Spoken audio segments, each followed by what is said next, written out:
Never even make a single follow-up attempt once they get a new lead. Just kind of reigniting or reiterating it for Ignite. 60% of customers will say no 4 times before they say yes, right? So the importance of getting a reason to continuously stay in touch with people. So that can be, we'll kind of talk to some strategy here just a second, but 80% of sales require 5 follow-up calls, and 44% of salespeople give up after 1 phone call. So chances are, if you get, let's say, a sign call or a new, Facebook lead or something along those lines, you're not going to get the business the first try. It's probably going to take multiple tries to get them to even have an appointment with you. And then at that point, obviously, you have to present to them and, get the business in that sense. Percentages of sales personnel giving up after a number of no's. So after 1 no, 44% of salespeople completely give up. After 2 no's, 22% of salespeople completely give up. After 3, 14%, and after 4, 12% of salespeople, at that point, whatever's left, give up, right? So 35 to 50% of sales go to the first vendor that responds first. So let's say, there's a person out driving around looking at houses and they happen to call your listing sign, or they see you on Google or something. You get a lot of random calls as you kind of progress through this. If you're the first person to engage with them and you make a good first impression, chances are they're probably going to use you just by default. Then if you followed it up with, showing that you're competent, you have a good process for them, you're going to have a much better time converting. I can't tell you how many people, I've met and first try just basically snag a deal that's, $500,000 purchase or even a listing, just because I was the first person to even, follow up and respond with them. Salespeople who contacted prospects within an hour. So receiving a query where 16 times or 60 times is likely to qualify the lead as those who waited 24 hours or longer to contact the prospect. So obviously, as you continue to get busier in this industry, it's difficult to always be, Johnny on the spot, but it's a good practice that if you get a new lead, let's say from, like I say, I'm going to reference them, Facebook, you get a sign call and see a voicemail, you have someone reach out and say, hey, I'm referring this person to you. If you can be, number 1, the first person to talk to them, number 2, stay in touch long-term with multiple attempts, and then number 3, reach out within 24 hours, then you have a much higher chance of obviously getting them to do business with you.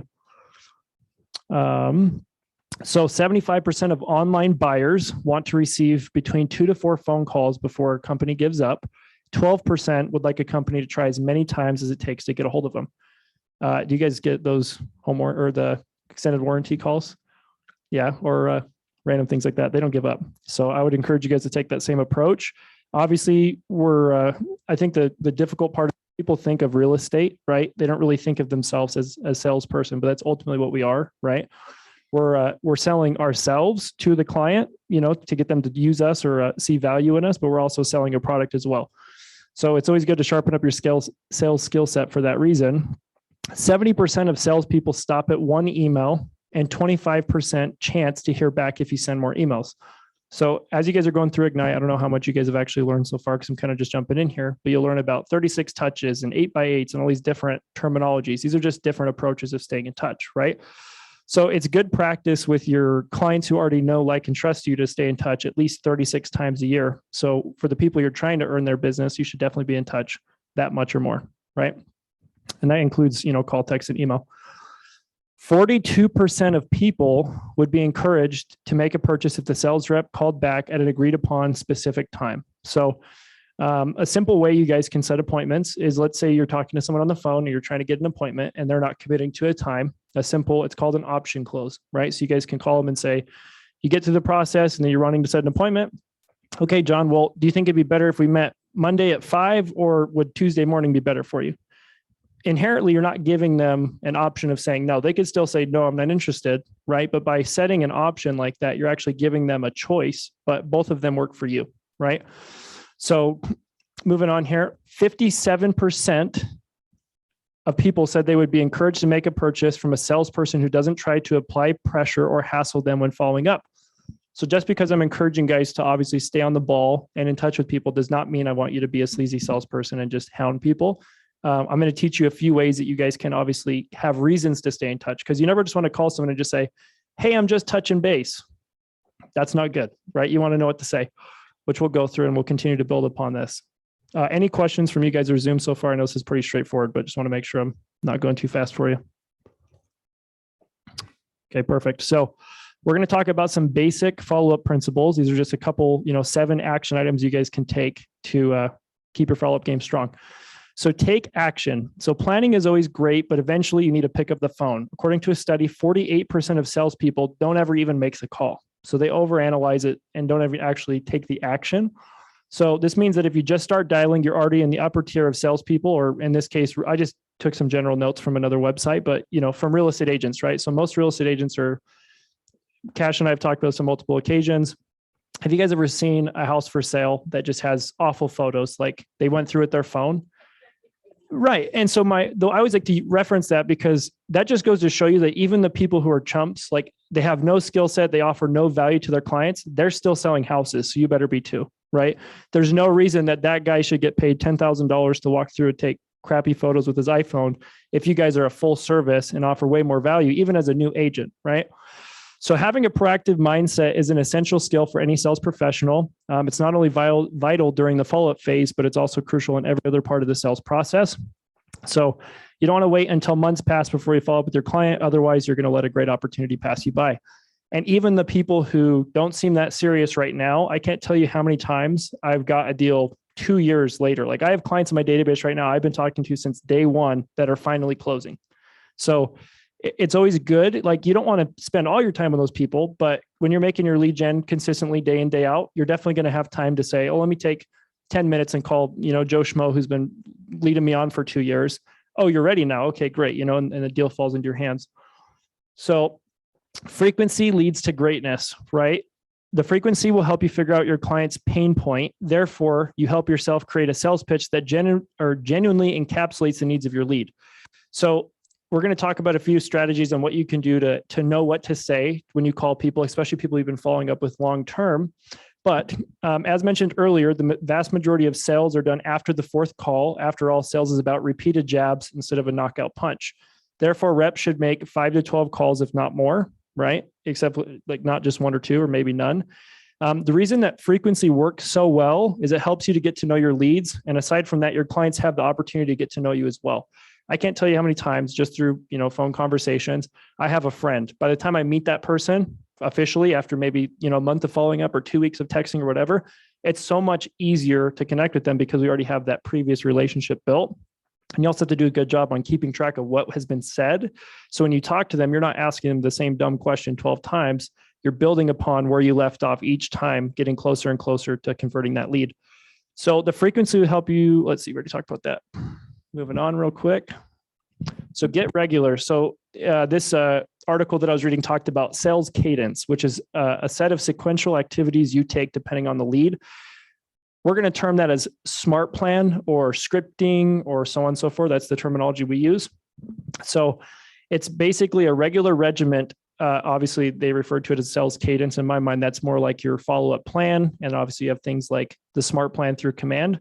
So you're able to designate an action plan over a period of time, depending on the lead from the source, conversations you've had. And obviously, as you talk to people, you're naturally going to build a plan. Oh yeah, I talked to John on Thursday. He told me he's 2 weeks out from wanting to list his house. I should probably check in with him in 10 days, right? So you'll set your own tasks as things progress, but it's also good to have a general, framework with your smart plan. So that way you're staying in touch with the people consistently. And you have a plan at all times. You're not just winging it. Another tip, don't wait too long. So far too many salespeople wait too long to follow up and between follow-ups. So just a quick thing, Zant research found that when sales reps respond within 5 minutes of an inquiry versus 30 minutes, they get a 21% uplift in qualifications. And by qualifications, they're saying, let's call it a quality conversation, right? Actually getting information from that client. So your fast responses can help you connect with a lead who's already interested in what you're offering. People who inquire further are further along in the process. So they're more ready to make a decision than those who are not ready to be, qualified or move forward. Be creative. So it doesn't have to be with a phone call or an email. At the end of this, we're actually just going to brainstorm really quick, a couple ideas on a way you could, we call them touches at KW, right? A way you could touch somebody without you ever picking up a phone or sending a text message or sending them an email. And I think those are the most, they're the most touching, right? Because ultimately you can get very creative, and I'll talk about some things that we've done in the past, but you need to find creative ways of reaching out to your clients. Like I say, it doesn't always have to be a phone call or email. You can text, you can post on social media sites, send invitations to, client events, charity events, text your buddy and invite him to lunch. There's so many different things, or other referrals. Like let's say you have someone in your database who, is a flooring guy and you want eventually to do business with them. If you send him deals, eventually you can then ask for the same from him. You should also ask your client while conversing with them, their preferred form of contact, as well as the frequency of contact. So I'll tell you a story. At one point in time, I was involved with the landscaping business with my dad, right? And I was also doing real estate at the same time. So I helped him with the back end, running marketing and everything else while I was doing this. And one day I saw on our Google page, someone had messaged us and said, "Hey, I want a quote on sod. I'm going to get ready to sell my house." My brain lit up because I'm like, that's two different opportunities for two different businesses, right? So I reached out to her. Turns out she's actually like a longtime friend of my brother, but we didn't even connect on that initially. That's something we dug into later when I met. The thing that got me the deal, no joke, I took a 6% listing. Obviously, I had to still go present to him, build value. But the thing that she told me ultimately is the reason she chose to work with me is because when I was on the phone with her, I just said, "What's your favorite way to be connected with?" She said, "I like to text." And I said, "And how often should I stay in touch with you?" Right? That simple question, because most people are going to bug the hell out of her. If they hear, "I want to sell my house," they're going to call her or text her every other day for 2 weeks. Instead, I said, "Okay, great. I'll chat with you in 2 weeks." And there's a saying that like buyers are liars, or, like your clients can be. That can be true at times, but it's usually best to go off of that's why you ask better questions. You get, great questions, get great answers. And so I feel like by taking the time to really identify their communication style, you're going to stand head and shoulders above everybody else because you're actually going to follow suit to what they prefer, which means they're going to be excited to talk to you when you do. And then once you know what they prefer, schedule the follow-up meeting with them then and there. So again, then it's where you push for an appointment. It's always good, no matter what conversations you're having with somebody, to set an expectation of when you'll be in touch again, even if it's a past client you haven't talked to for a couple of months since they closed, or someone you met on the street, whatever. It's always good to set that expectation, not only for yourself, but also them. Have a purpose. So let me just click on here on my computer. Make sure your follow-up questions make sense. So salespeople often become an annoyance when they don't have a clear purpose. Frequency is important, but I would almost say that each attempt having a reason is more important, right? You don't, like I say, just want to call and say, "Hey, I'm just touching base." That's a meaningless conversation for both parties. So make sure your follow-up questions make sense. Furthermore, make sure you aren't asking questions, as I mentioned, that you've already covered before, right? If you schedule the follow-up beforehand, it becomes much easier to tackle this problem. Since your prospect is already expecting you, then it's much easier to jump into that conversation because you can kind of pick up where you left off. And again, we're going to jump into some more specifics on this here shortly. And then this is a no-brainer, but you believe it or not, most people don't do this. Leave a message, right? So always leave a message when calling a prospect. Better yet, leave a message and, shoot them a text as well. "Hey, just left you a message. Let me know when you have a second to talk." Decision makers. So in this case, normally in a sales cycle, you have like the decision maker you're trying to get to. Most of the time you're communicating with your clients, they are the decision maker. However, they're normally very busy with regular life. And so it's always good to, like let's say leave a fishing line out there with a message or a text message just to remind them to reconnect when they have the time. Aside from that, leaving messages can be a decent reminder about what you covered before.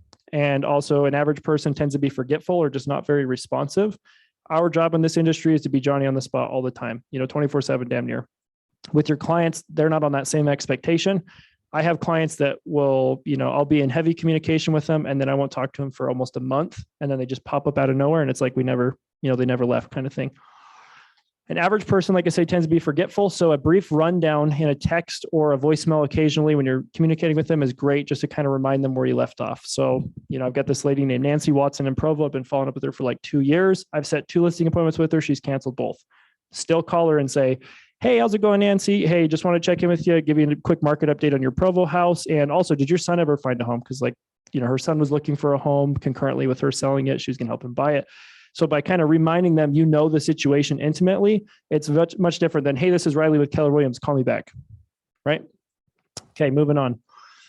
Additional tips. So with that being said, always have some form of script or dialogue to guide the conversation and gather the info you're looking for. Obviously, if it's like your sister or a close friend, you don't always have to be so rigid with it. But as a new real estate agent, especially, it's very good to have, like you say, a good purpose when you call them, but also a plan for the call. So it's not just like, number one, so you don't get stumped, because I think that's a big thing that every new salesperson or real estate agent gets scared of. Like, what if I say something stupid? What if I mess up? Right? This is how you can kind of guide the conversation to where you prefer it to go, as well as keep yourself on track and feeling confident because you already know the words that you can say or where to guide the conversation. Number two, with new leads, you want to call, email, and text simultaneously to ensure you're touching all contact points. So for example, if I do a Facebook ad and I have Facebook leads coming in, I'll call them. And then if they don't answer, I'll leave them a message, send them a text and an email, like in that 1 hour period. And then the next couple occasions I follow up, I'll do the same thing until they respond. You got to think about it. If I call them 4 times over a 10-day period, that's 12 touches that they just got or more, right? I guess you get the idea. 3 per time that you talk to them.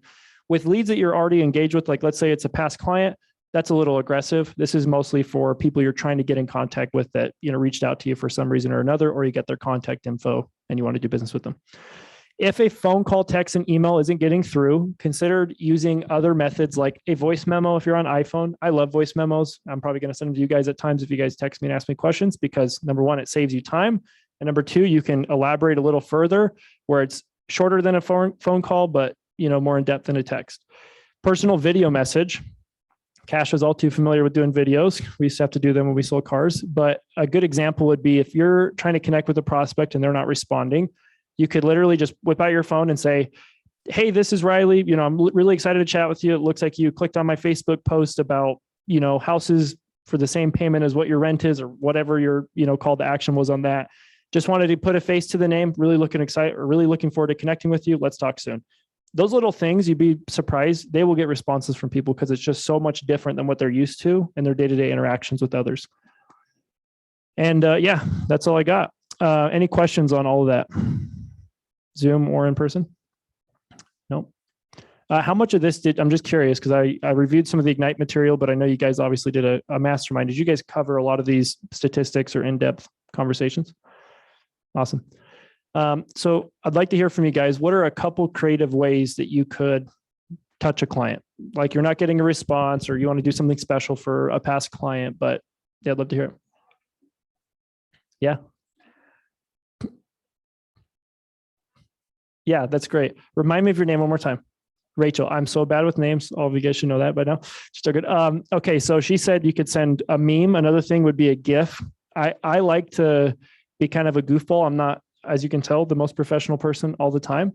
So in my group chats with clients, I'll literally sometimes if they send a text, I'll respond in a GIF, and it's just kind of fun, right? So I appreciate that. Great call. Anything else you guys want to add? Okay. Yeah.